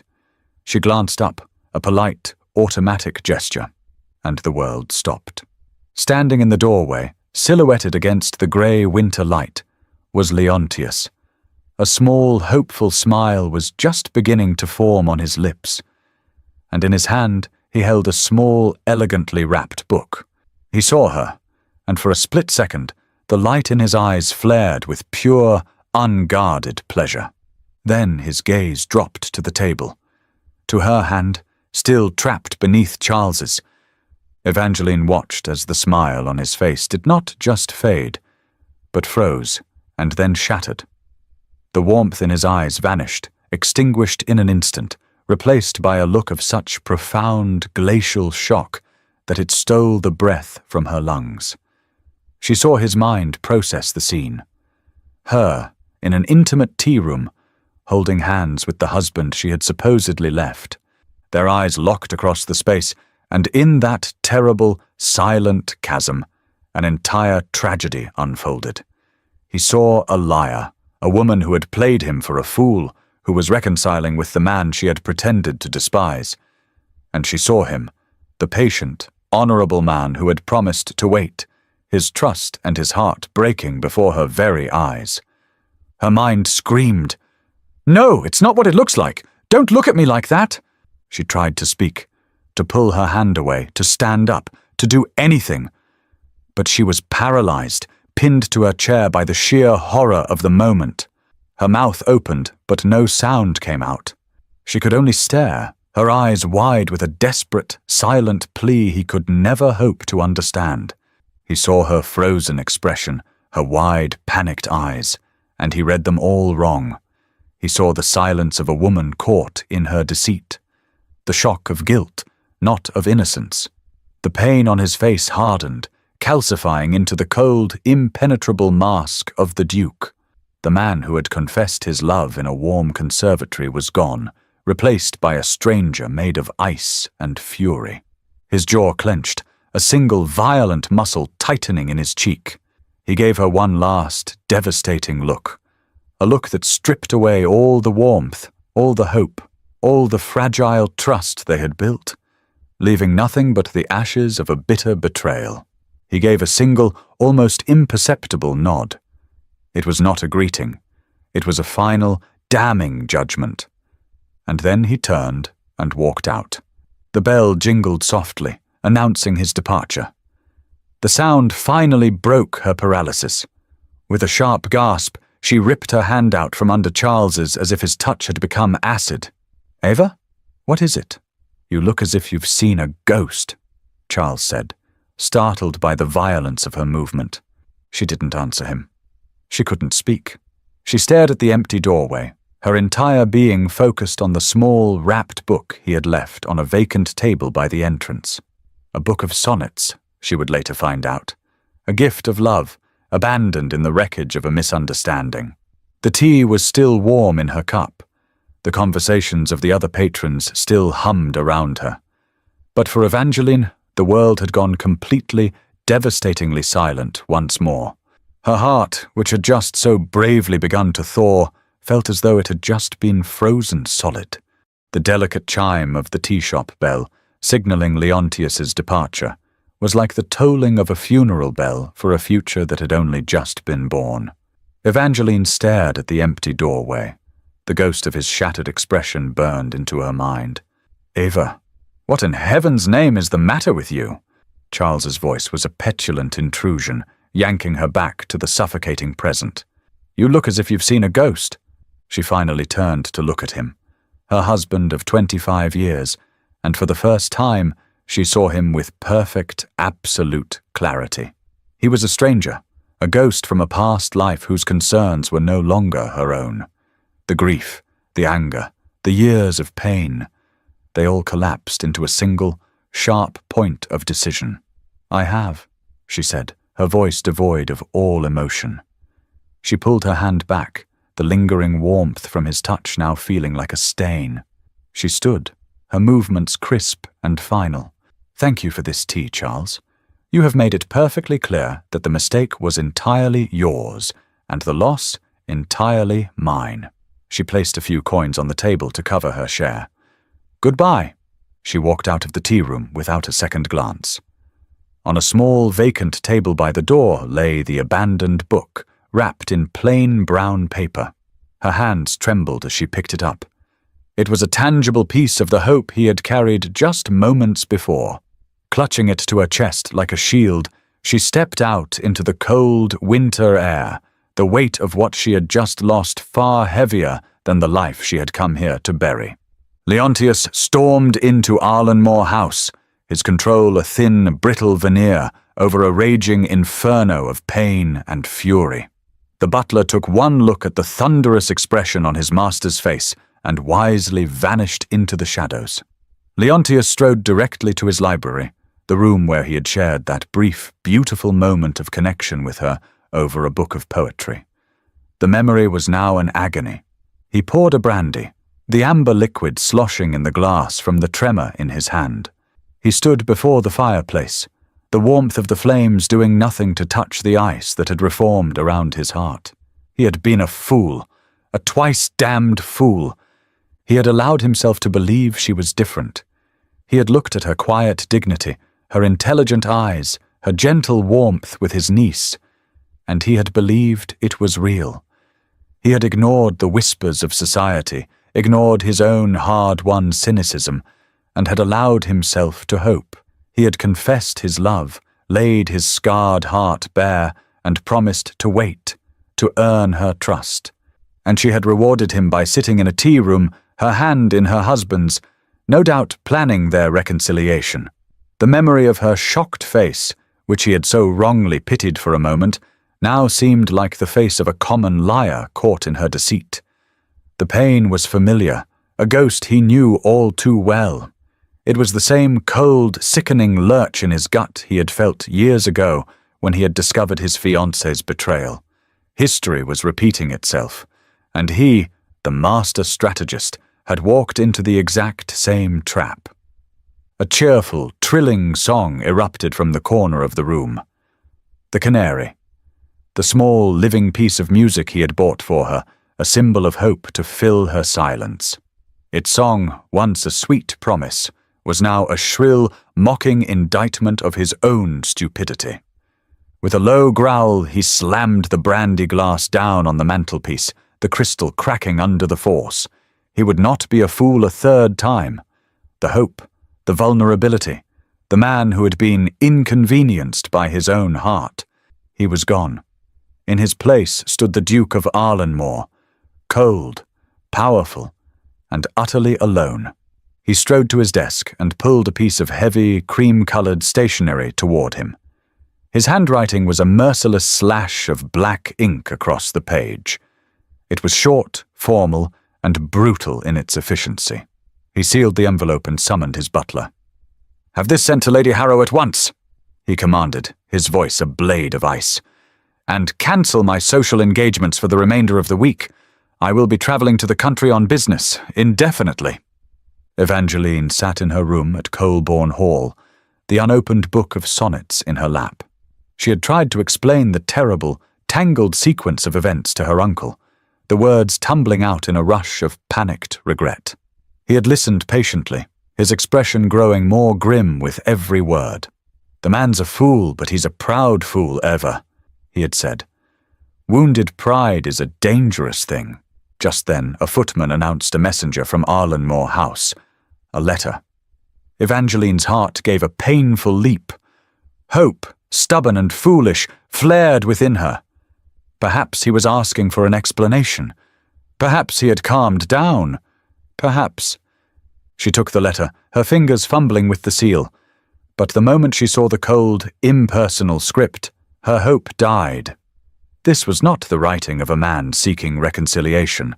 This was the writing of a duke issuing a decree. It was horrifyingly brief. "Lady Harrow, due to unforeseen and urgent business matters that require my immediate and prolonged attention abroad, I must regretfully inform you that Alara's lessons will be suspended indefinitely. I trust you will find this arrangement satisfactory. Arlenmore." It was not signed Leontius. It was signed with his title, a cold granite wall slammed down between them, suspended indefinitely. He wasn't just cancelling a lesson, he was erasing her. He had judged her, found her guilty, and passed his sentence without a trial. The note fluttered from her fingers to the floor. She wrapped her arms around herself, a sudden piercing cold seeping into her bones. Her uncle picked up the letter, read it, and let out a low curse. She had come to Colborne Hall to escape a house of ghosts, only to find herself haunted by a new one. The ghost of a love that had died before it was ever allowed to live. And this time, she knew, with a certainty that felt like the end of the world, there would be no resurrection. In the days that followed, a winter of the soul descended upon Evangeline. The fragile hope that had begun to blossom in her heart withered and died, leaving behind an ache colder and more profound than any she had felt before. She went through the motions of her days, a ghost once more, the light in her eyes extinguished. The cheerful song of the canary in the morning room, once a secret delight, was now a painful reminder of the man who had given it, a man who had shown her a glimpse of sunlight before plunging her back into the dark. Lord Colburn watched his niece retreat into herself, and his heart ached with a furious impatience. He knew two people as proud and as wounded as Evangeline and Leontius would never find their way back to each other on their own. They would circle their pain in silence, separated by a chasm of misunderstanding, until it was too late. He, however, was not a man who waited for fate. He was a man who gave it a firm and pointed shove in the right direction. He arrived at Arlenmore House unannounced, his presence a thundercloud in the cathedral-like silence of the grand hall. He found Leontius in the library, the very room where the first real seed of hope had been planted between him and Evangeline. The Duke stood by the window, a statue of cold, formidable power, but his friend saw the haunted, exhausted look in his eyes. "There is nothing to discuss, Arthur," Leontius said, his voice flat and devoid of emotion, before his friend had even spoken. "The arrangement is concluded." "Is that what you call it?" Arthur rumbled, closing the library doors behind him. "An arrangement? I have come to speak of my niece, and you will listen." Leontius turned from the window, his eyes glacial. "She made her choice. I accept it." "Her choice?" Arthur's voice boomed in the quiet room. "You saw a shadow on the wall and condemned her for it without ever asking what cast it. You, a man who prides himself on logic and evidence, acted like a jealous boy." A muscle clenched in the Duke's jaw. "Do not speak to me of things you do not understand." "I understand perfectly," Arthur shot back, taking a step forward. "I understand you saw her having tea with Charles Harrow. I understand you have a past that has left you scarred, and I understand that you let that past blind you so completely that you couldn't see the truth right in front of your face." Leontius stood rigid, his control absolute, but Arthur pressed on, his voice a blade of truth. "She wasn't reconciling with him, you fool." She was dismissing him. She met him to get the closure he never gave her, to finally shut the door on the man who broke her spirit. She was taking her life back, and you, in your wounded pride, punished her for it. The word struck Leontius with the force of a physical blow. The truth, so simple and so obvious now, dismantled his fortress of cold fury in an instant. The image from the tea shop, the one that had tormented him for days, replayed in his mind. But this time he saw it through Arthur's eyes. He saw not a deceitful reconciliation, but a final courageous confrontation. He saw her strength, and he saw his own catastrophic, unforgivable mistake. The anger drained out of him, replaced by a wave of sickening shame. He had not been her protector. He had been her judge, her jury, and her executioner. In his terror of being betrayed again, he had become the betrayer. He looked at his old friend, his face stricken. "What have I done?" he whispered. Without another word, he turned and strode from the room, grabbing his greatcoat from a stunned butler in the hall. He had to go to her. He had to fix the wreckage he had made. He found her in the conservatory at Colborne Hall, the place where she'd had her first joyful conversation with Alara. She stood among the ferns, her back to the door, a figure of heartbreaking stillness. "Evangeline," he said. She started, turning to face him, her eyes wide with a mix of shock and a pain so deep it nearly brought him to his knees. He saw now that the cold note he had sent had been an act of profound cruelty. He walked towards her, stopping a few feet away, stripped of all his titles, all his pride. He was no longer the Duke. He was just a man, drowning in regret. "I came to apologize," he said, his voice raw. "There is no excuse for my behavior. I saw you with him, and I did not see you. I saw a ghost, a memory of a past betrayal, and I allowed it to poison me." He took a breath, offering her the one thing he had left. The unvarnished truth. Years ago, the woman I was to marry betrayed me. I built a wall around my heart so high I thought no one could ever scale it. But you did not try to scale it. You simply stood on the other side and spoke to me in a language of quiet honesty that I had forgotten existed. And it terrified me." He looked at her, his soul bare in his eyes. "I am so sorry, Evangeline. I am so sorry I hurt you." She listened, her expression softening as she heard the story behind his rage. She saw that his reaction had not been a judgment of her, but a reflection of his own deep wound. Her anger, her own hurt, melted away, replaced by a wave of pure, aching empathy. "You are not the only one who has been haunted," she whispered. He took a hesitant step closer, until he was standing right before her. He lifted his hand, pausing, asking for permission with his eyes. Slowly, tenderly, he cupped her cheek, his thumb stroking her skin.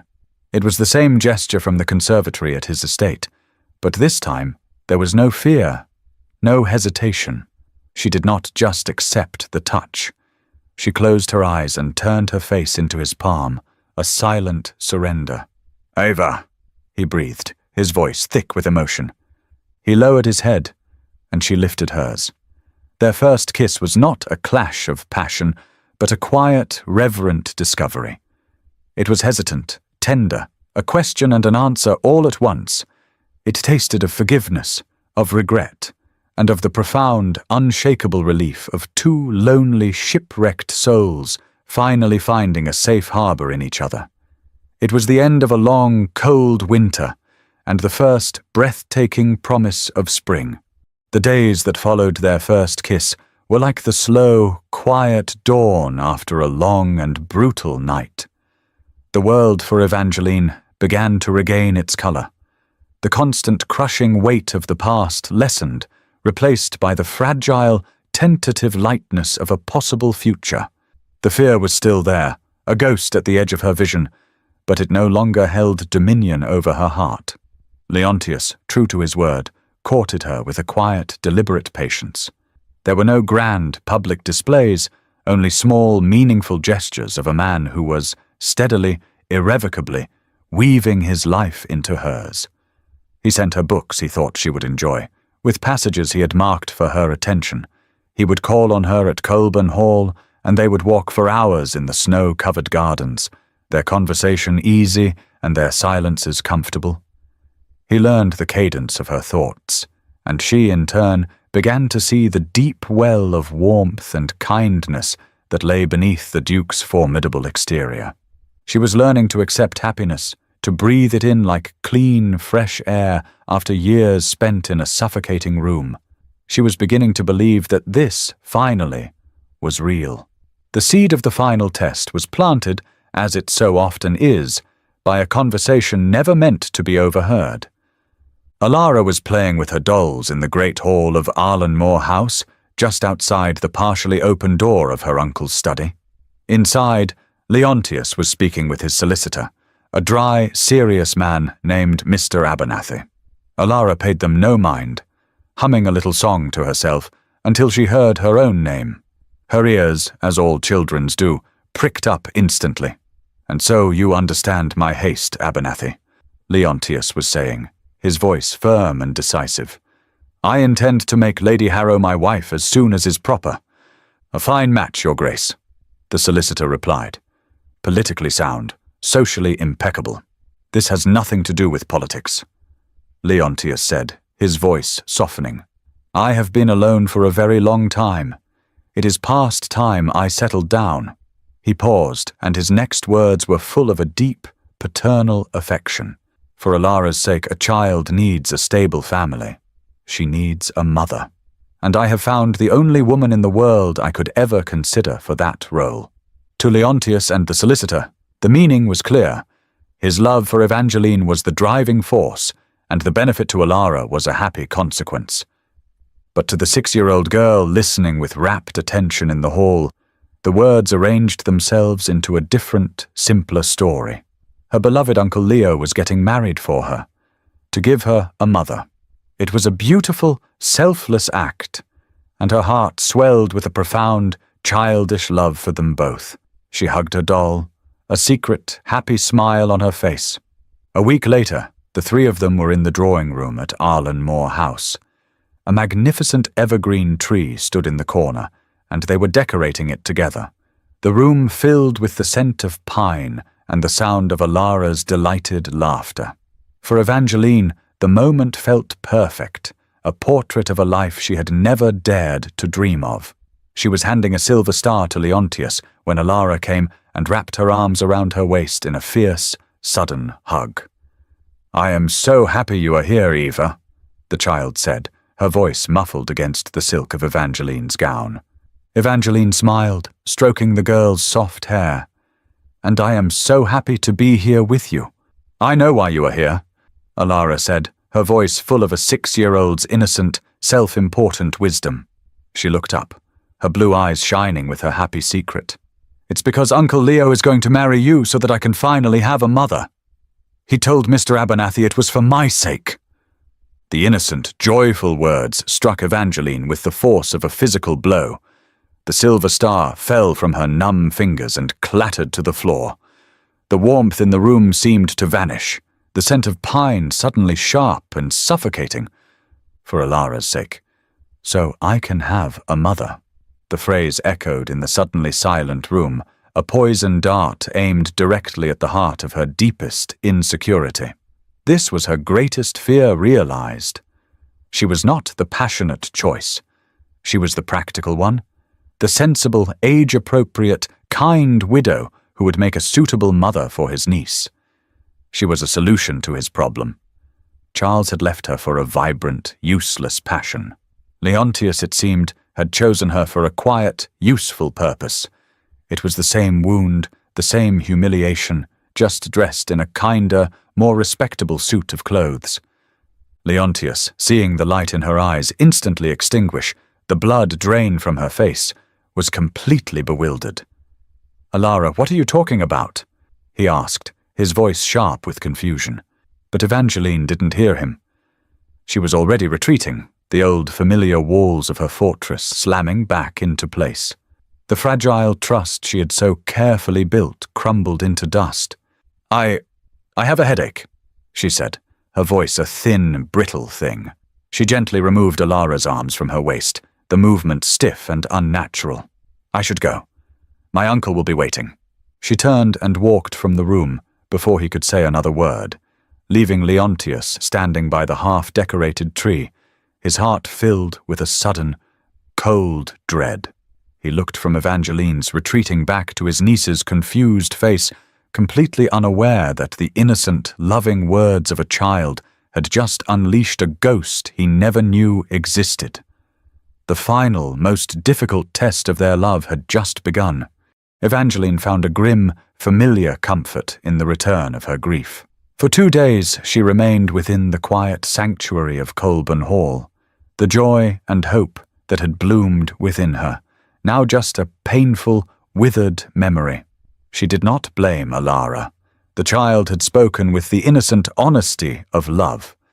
She blamed herself for being a fool to believe that a man like the Duke of Arlenmore would see her as anything more than a respectable, convenient solution to the problem of raising a child. She was the sensible choice. The duty. And that was a role she would rather die than play again. She was in the conservatory, the place she'd had her first real conversation with Alara when he arrived. He was not announced. He simply appeared in the doorway, his large frame blocking the light, his face a mask of grim determination. He was no longer waiting. "Evangeline," he said, his voice a low command that tolerated no argument. "We will talk. Now." She rose from her chair, her heart beginning a frantic, panicked rhythm against her ribs. "There is nothing to discuss, Your Grace," she said, her voice cold, her walls fully raised. "The arrangement is concluded. The arrangement is the least of what is between us, and you know it," he countered, taking 2 long strides into the room, closing the distance between them. The air crackled with a raw, desperate energy. "You walked out of my home as if your heart had been ripped from your chest. You will not shut me out. You will not leave me to guess. Tell me what she said. Tell me what I did to cause you such pain." His refusal to let her retreat, his demand to understand her pain rather than dismiss it, chipped away at her resolve. He was not her husband. He was not a man who would allow a wound to fester in silence. "She was so happy," Evangeline began, her voice cracking, the words tumbling out in a rush of long-suppressed fear. "She said she knew you were going to marry me, so that she could finally have a mother. She said you told your solicitor it was for her sake." She finally looked at him, her eyes shining with the unshed tears of a humiliation she knew all too well. "I have already lived one life as a man's sensible, practical duty. I was the respectable wife he kept for 25 years, while his heart sought passion and joy elsewhere. I cannot be a convenience again." Her voice broke on a sob she could not contain. "I would rather be alone for the rest of my days than be a man's solution to a problem."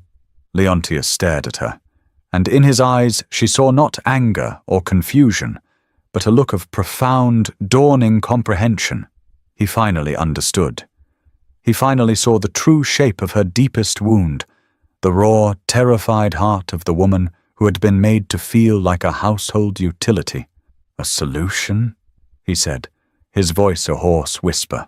He closed the final gap between them, taking her face in his hands, his touch both firm and infinitely tender, forcing her to look at him. "A convenience? Evangeline, look at me." His thumbs stroked her tear-streaked cheeks, his gaze so intense it felt as though he were looking directly into her soul. "Before you, my life was a solved equation. It was a perfectly managed, perfectly ordered, and perfectly empty existence. I had resigned myself to it. I had accepted it. His voice was raw, stripped of all artifice. "You are not the solution. You are the one, impossible, beautiful variable I never knew my soul was missing. You walked into my quiet, grey world and brought back the colour." The tears were flowing freely down her face now, but they were no longer tears of sorrow.